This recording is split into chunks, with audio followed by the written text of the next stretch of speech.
Welcome to r/RedditRevenge. This is a story of someone getting back at someone with revenge after being wronged. And today we have 3 great stories, so subscribe, hit the like button, and let's begin. The first story. Got back at abusive manager by hiding easily editable guides he required to run the operation after I left the company in my user drive that they would violate EU privacy law GDPR if they accessed. The second story. Got a phone salesman fired from his job because he was a horrible person who didn't know when someone knew their stuff and tried to be a smart-a about it. The third story. My boss screwed up by moving the date, so the company got a penalty clause for late delivery on time. Today's first story is getting back at my now ex-manager. I used to work as an IT consultant for a company, running their service desk, small and local, which basically was both OSS, on-site support, and support for the whole Nordic region. The local customer IT manager was a complete control freak and abusive, henceforth known as AM.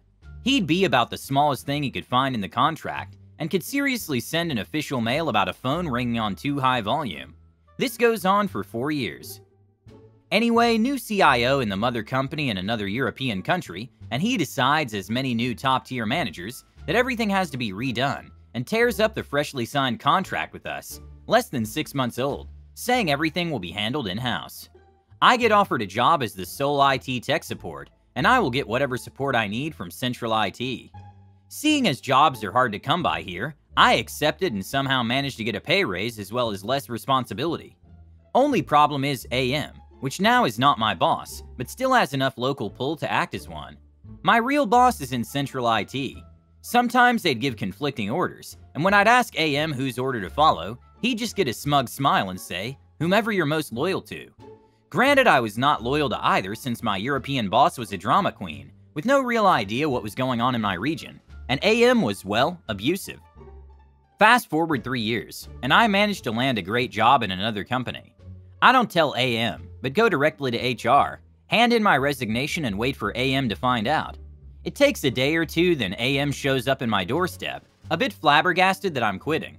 He then orders me to stop supporting anyone locally and direct them to the international service desk instead. Now when I pass someone in the hallway and they stop asking me for help and I see it's something I know will take me a few minutes to fix, I refuse to condemn them to the hell of the international service desk. So I help them, chit-chat a bit, most of my users were nice people, and then head back to my office for whatever menial task AM wants me to do. Passing his office, he stops me and asks if I was helping anyone. Yes, I said, and explained why. He then asks me to step into his office, and I tell him, whatever you have to tell me, you can tell me now. I'm standing in his doorway. He then starts yelling at me for helping them, and that I shouldn't for whatever reason he deemed fit at that time. I just stand there smiling, knowing I'm on my 3-month resignation period. Also knowing since he couldn't shut the door, many users heard him. He had gotten away with his abuse due to being nice to the users, but an A to anyone working in close proximity for him. The company I had signed on for asked if I could come sooner than 3 months. Knowing my current company was hitting hard times, and many people who wanted to quit were let go more or less on the day if they wanted to.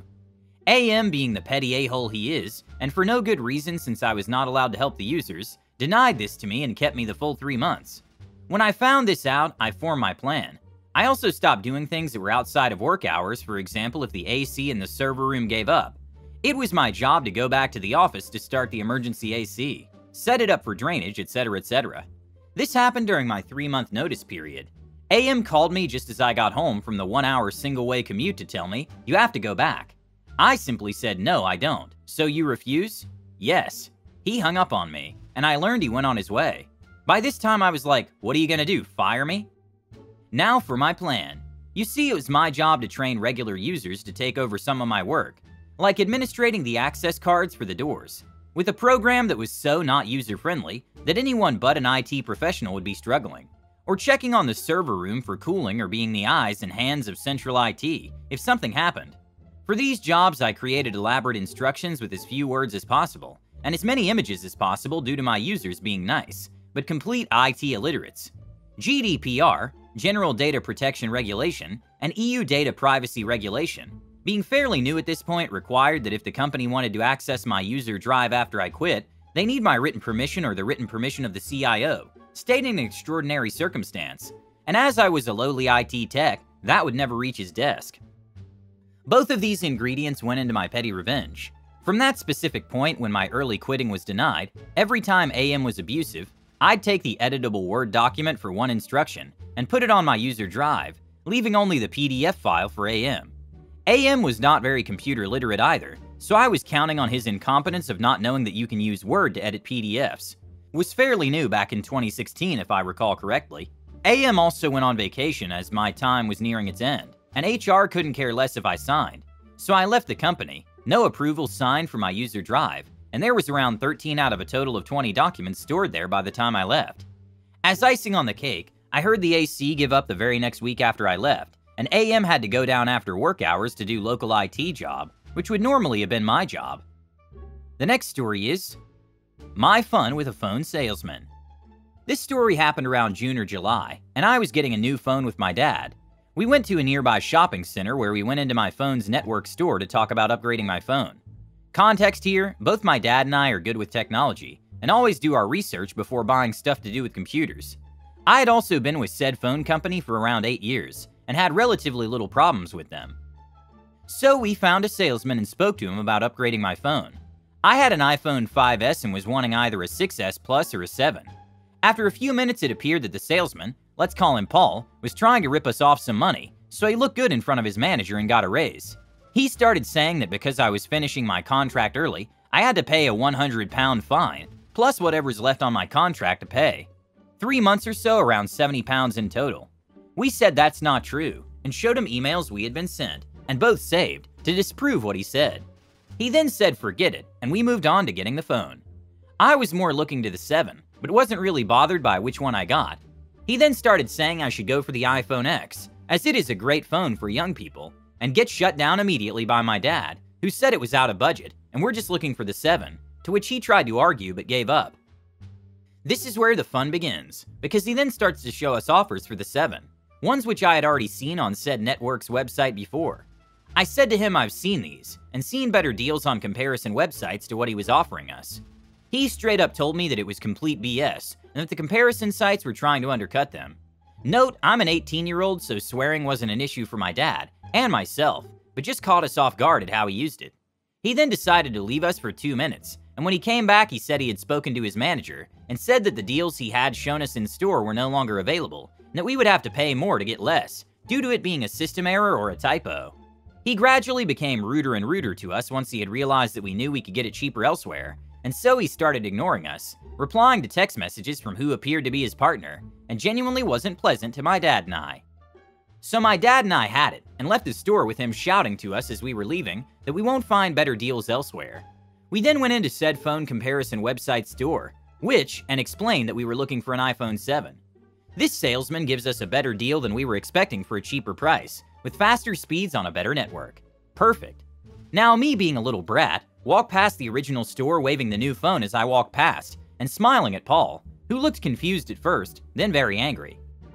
But the problem we found was that when changing networks and wanting to keep the same number, I had to go through a massively long process, where I had to go through first network sales teams, etc. Eventually my dad and I gave up and said, look, if you wanted to keep me as a customer and offer me these deals, you should have done it in store, and then explained the full story of what happened with Paul, and name dropped him a number of times, so they could contact the right branch and tell them to watch what he's saying, etc. A week later, my mom goes into the store, looking to buy an iPhone 7 for my brother, and was greeted with Paul. Obviously, we had told my mom about Paul, and filled her in on everything she needed to know about what deals she can get where and when, etc.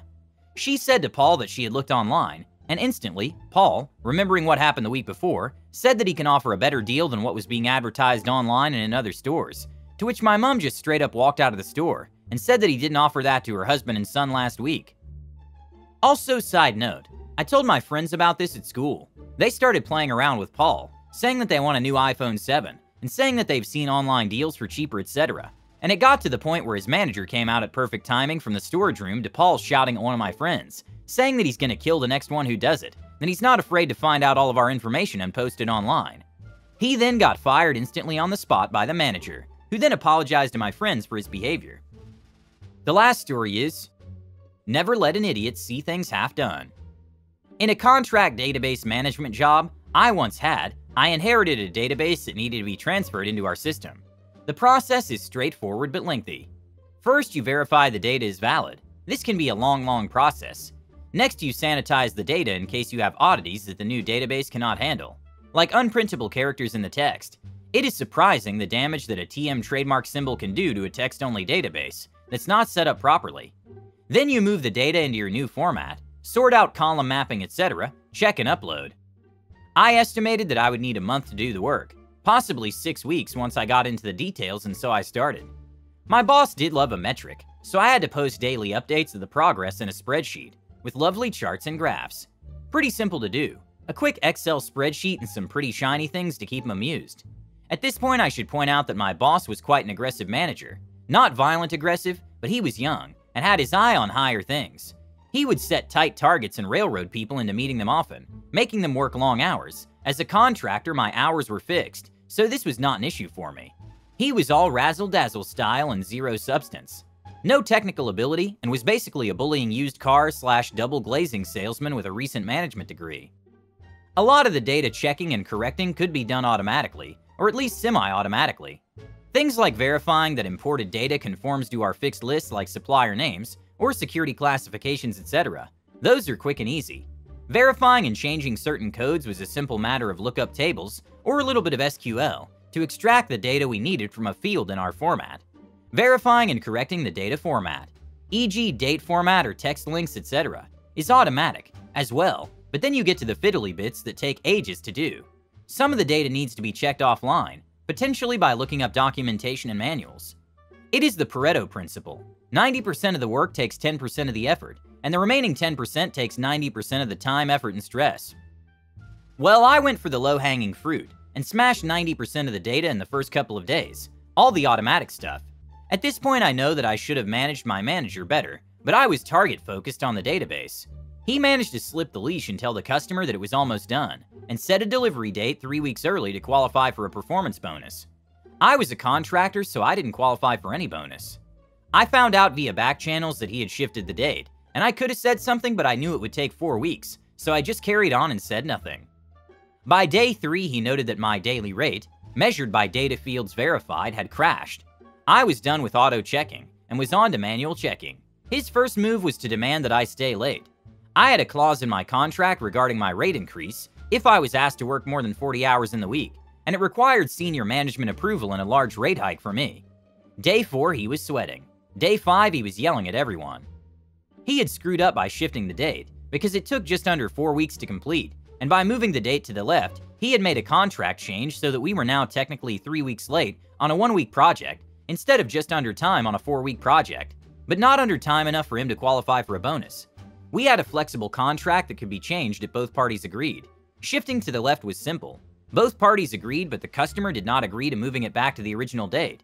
Instead of him qualifying for a bonus, the company was hit by a penalty clause for late delivery on a deadline, was moved for no valid reason.